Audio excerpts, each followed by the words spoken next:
मैं मिर्जा राजा मान सिंह बोल रहा हूँ। मुझे मान सिंह प्रथम के नाम से भी जाना जाता है। अकबर के साथ मेरे नाम को हमेशा जोड़कर देखे जाने वाला मैं मान सिंह आपको मेरे जीवन के इस विषैले तीर के कारण भी बताऊंगा, और मैं ये भी खुलासा करूंगा कि मेरा अकबर को साथ देने के पीछे 5 प्रमुख कारण थे। वो मैं आगे इस वीडियो में बताऊंगा। अकबर के 9 रत्नों में से एक मैं था, इसका भी कारण और इसकी कहानी बताऊंगा, और यह भी बताऊंगा कि इन 9 रत्नों में मेरा नाम किस नंबर पर आता था। क्या मैं खुद को इस बात का दोषी मानता हूं, इसके भी अपने मन के भाव बताऊंगा। मैं एक वीर योद्धा और तत्कालीन आमेर का शासक था, जो आज जयपुर के नाम से जाना जाता है, लेकिन मुझे केवल अकबर के सेनापतियों की लिस्ट के तौर पर याद रखा जाता है। यह मुझे अति दुखी कर देता है। मैंने कई बड़े बड़े हिंदू समुदाय के हितों के लिए भी काम किए, वो भी आपको बताऊंगा। मैं अपने और सम्राट अकबर के बीच संबंधों और मुगल दरबार में मेरी भूमिका भी बताऊंगा। महाराणा प्रताप के विरुद्ध लड़े गए प्रसिद्ध युद्ध हल्दी घाटी का भी विस्तार से उसके कारण और परिणाम बताऊंगा। इसी के साथ मेरे द्वारा लड़े गए प्रमुख युद्ध तारीखों सहित उनके परिणाम भी बताऊंगा। क्या मेरी कोई किसी बुआ की अकबर से सच में शादी हुई थी, ये भी सच बताऊंगा। मैंने अपने शासनकाल में क्या क्या नए निर्माण कराए और मैंने कैसे हिंदू धार्मिक स्थलों का निर्माण कराया, मैं उसका भी वर्णन करने वाला हूँ।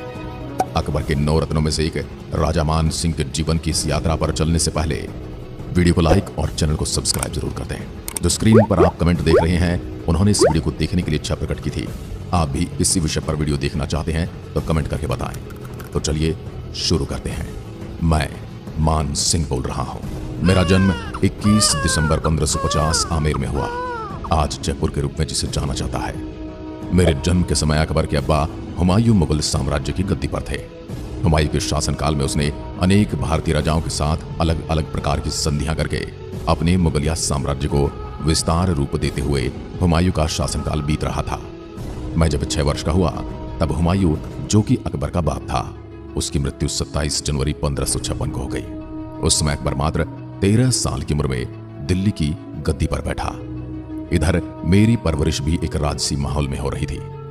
दिल्ली और मेरे दादा यानी कि राजा बहरमल जी, जो कि आमेर के राजा थे, उनके बीच मित्रता एवं पारिवारिक संबंध थे। इसलिए जब मैं थोड़ा बड़ा हुआ तो मेरे पिता ने मुझे दिल्ली भेजा, जहां मैंने सम्राट अकबर के दरबार में पढ़ाई की। दिल्ली में मैंने बहुत कुछ सीखा। मुझे यहाँ पर धर्म, इतिहास, गणित और फारसी भाषा की शिक्षा मिली। मैंने यहाँ के विद्वानों से पढ़ाई और कई दूसरे राजकुमारों और नौजवानों से मित्रता की। ये अनुभव मेरे लिए बहुत अहम थे, क्योंकि इससे मुझे बाद में राजा बनने में सहायता मिलने वाली थी। जैसे जैसे मैं बड़ा होता गया, मुझे विभिन्न प्रकार की जिम्मेदारियां सौंपी गई, जिनमें शासन के कार्य और सैन्य अभियान शामिल थे। मेरे युवा अवस्था के दौरान मुझे अकबर के नेतृत्व में विभिन्न युद्ध अभियानों में भाग लेने का अवसर मिला। मेरी उम्र के 16 वर्ष में मुझे अपनी पहली सैन्य जिम्मेदारी मिली, जब मैंने अकबर के साथ मिलकर गुजरात अभियान में भाग लिया। इस अभियान में मेरी युद्ध कौशल और नेतृत्व क्षमता को देखकर अकबर भी अचंभित था। सन 1568 में जब मैं 18 साल का था, मेरे दादा राजा बहरमल का देहांत हो गया। उनकी मृत्यु मेरे लिए एक दुख भरी घटना थी, क्योंकि वह आमेर के राजा थे और उनके निधन के बाद मेरे पिता राजा भगवंत दास आमेर के नए राजा बने। यह परिवर्तन मेरे लिए महत्वपूर्ण था, क्योंकि इससे मेरे शासनिक कर्तव्यों और जिम्मेदारियों में वृद्धि होने वाली थी। और पिता और मैंने मिलकर राज्य के प्रशासन को संभालना आरंभ किया और विभिन्न राजनीतिक और सैन्य चुनौतियों का सामना किया। इसी दौरान सन 1569 में मैंने अपनी सैन्य क्षमताओं को और विकसित किया और मुगल साम्राज्य के लिए कई अभियानों में भाग लिया। इन अभियानों में मेरी भूमिका को सम्राट अकबर ने सराहा और मेरी प्रतिष्ठा में वृद्धि हुई। सन 1571 में मेरी उम्र 21 साल की हुई। इस वर्ष मैंने मुगल साम्राज्य के लिए अपने सैन्य और शासनिक कौशल को और अधिक विकसित कर लिया। सन 1572 में जब मैं 22 साल का हुआ, मेरे नेतृत्व कौशल को एक बड़ी चुनौती मिली, जब मुझे गुजरात अभियान में महत्वपूर्ण भूमिका निभाने का अवसर मिला। इस अभियान में मेरे नेतृत्व में मुगल सेना ने गुजरात के विभिन्न किलों को जीता, जिससे मुगल साम्राज्य को भी यह पता चल गया कि बिना मान सिंह के वो कुछ नहीं है।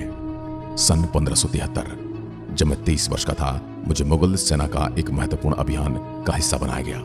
इस वर्ष मैंने अकबर के आदेश पर गुजरात के विद्रोह को दबाने के लिए सेना का नेतृत्व किया।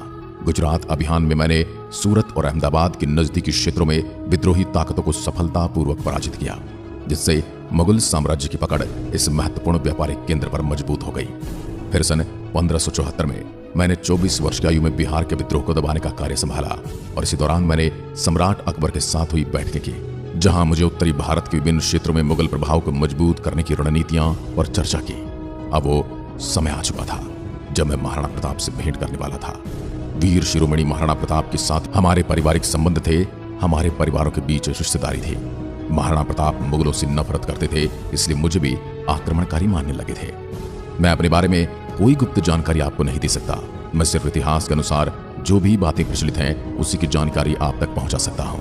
इसलिए महाराणा प्रताप और मेरी भेंट के दो कारण बताए जाते हैं। एक बात यह प्रचलित है कि जब मैं गुजरात के किसी अभियान से लौट रहा था, उस समय मैं महाराणा प्रताप से मिलने के लिए मेवाड़ में रुका। उस समय राजकीय सम्मान के तौर पर मुझे खाने पर बुलाया गया। जब मैं खाने की टेबल पर पहुंचा तो वहां महाराणा प्रताप नहीं थे, बल्कि उनके बेटे थे अमर सिंह। ये देखकर मुझे अपमान महसूस हुआ और मैंने महाराणा प्रताप के न आने का कारण पूछा तो मुझे सूचना मिली कि उनके सिर में दर्द है, इसलिए वो आपके साथ में खाना खाने उपस्थित नहीं हो सकेंगे। इसमें कोई दो राय नहीं। मेरी जगह कोई और होता तो उसे भी क्रोध ही आना था। दूसरा इतिहास ये कि जब सन 1576 में हल्दी घाटी के युद्ध के पूर्व सम्राट अकबर ने मुझे महाराणा प्रताप के पास एक शांति संधि का प्रस्ताव लेकर भेजा था। इस संधि का उद्देश्य था महाराणा प्रताप से मुगल संप्रभुता को स्वीकार करवाना और इस प्रक्रिया में एक समझौते पर हस्ताक्षर करवाना।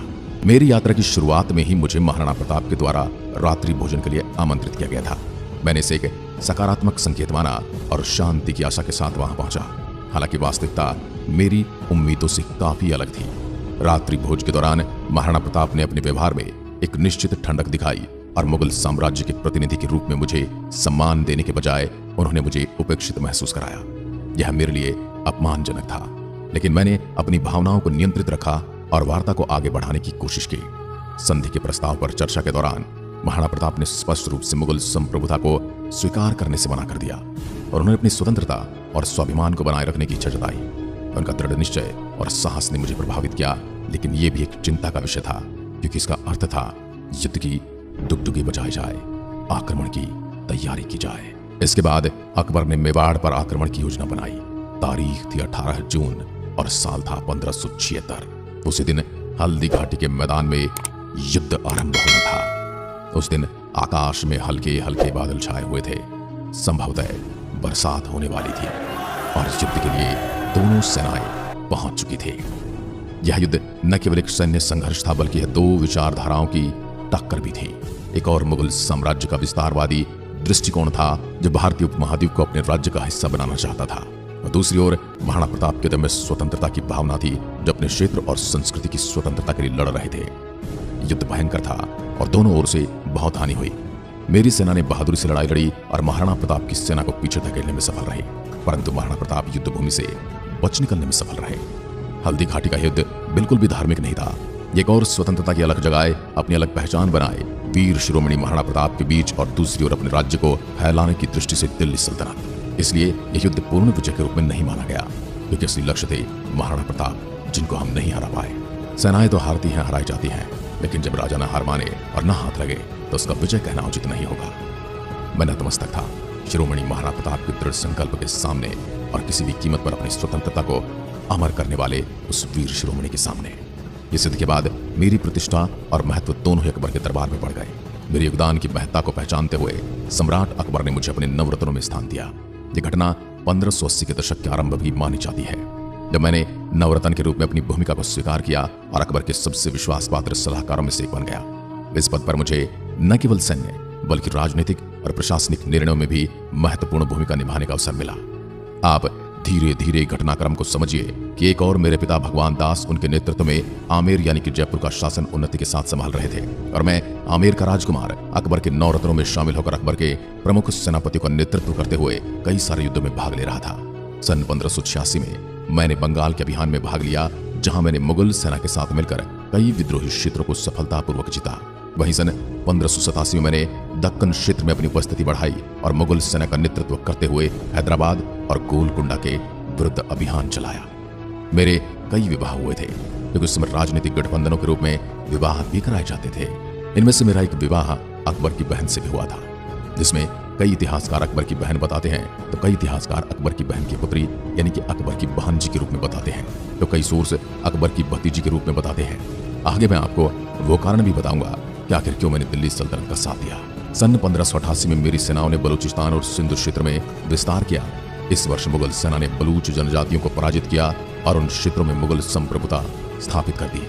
वहीं 1589 में मैंने अफगानिस्तान के विभिन्न हिस्सों में विद्रोह को दबाने के लिए अभियान चलाया। इस समय अफगानिस्तान में मुगल सेना की उपस्थिति को मजबूती मिली और कई क्षेत्रीय शासकों को मुगल साम्राज्य में विलीन कर लिया गया। फिर वो समय आया जब मेरे जीवन में एक अत्यंत दुख की घड़ी आने वाली थी। 10 दिसंबर 1590 मेरे पिता का देहांत हो गया, जो कि आमेर मेरी जन्म और मेरी मातृभूमि के शासक थे। मेरे पिता भगवान दास के निधन के बाद आमेर में एक अस्थिरता का माहौल था। जब मेरे पिता भगवंत दास का निधन हुआ, मेरे पिता के देहांत के तुरंत बाद मुझे आमेर की गद्दी का उत्तराधिकारी घोषित किया गया। मेरा राज्याभिषेक 1589 में हुआ। मेरे राज्याभिषेक के बाद मैंने अपने पिता के द्वारा स्थापित नीति को आगे बढ़ाया और आमेर की सुरक्षा और समृद्धि के लिए कई महत्वपूर्ण कदम उठाए। सन 1591 में मैंने आमेर और जयपुर क्षेत्र में हिंदू मंदिरों का निर्माण करवाए, जिसमें प्रमुख गोविंद देव जी का मंदिर शामिल था, जिसे मैंने वृंदावन में बड़े पैमाने पर पुनर्निर्मित करवाया। मेरे शासनकाल में मैंने कई मंदिरों का निर्माण कराया। जगत शिरोमणि मंदिर आमेर, अम्बरीश महादेव मंदिर आमेर, इसके साथ ही मैंने अनेक मंदिरों को बचाया और निर्माण करवाया। ऐसे ही जीवन युद्धों और अलग अलग राज्यों में जाकर सैन्य संचालन करते हुए बीतता गया और अब मेरा अंतिम समय निकट था। मैंने दक्कन में मुगल साम्राज्य के लिए कई सफल सैन्य अभियान संचालित किए थे और मेरी उम्र अब बढ़ चुकी थी। बुरहानपुर में मेरी अंतिम सांसें थी, जहां मैं अपनी सैन्य जिम्मेदारियों का निर्वहन कर रहा था। मेरी मृत्यु के समय मैं दक्कन क्षेत्र में मुगल सेना की कमान संभाल रहा था और हम लगातार युद्धों और अभियानों में लगे हुए थे। मेरा स्वास्थ्य पहले से बिगड़ चुका था और इन लगातार युद्ध अभ्यासों ने मेरे शरीर को और कमजोर कर दिया। मेरी मृत्यु के दिन मुझे अचानक से तेज बुखार आया और मेरी हालत गंभीर होती चली गई। मेरे सहयोगी और चिकित्सक तुरंत मेरे पास आए, लेकिन उनकी सारी कोशिशें व्यर्थ गई। उस समय तक मैंने अपने जीवन के लिए सभी आवश्यक आदेश और निर्देश पहले ही तैयार कर दिए थे, जिससे मेरे बाद की पीढ़ियों और मेरा राज्य सुरक्षित रहे।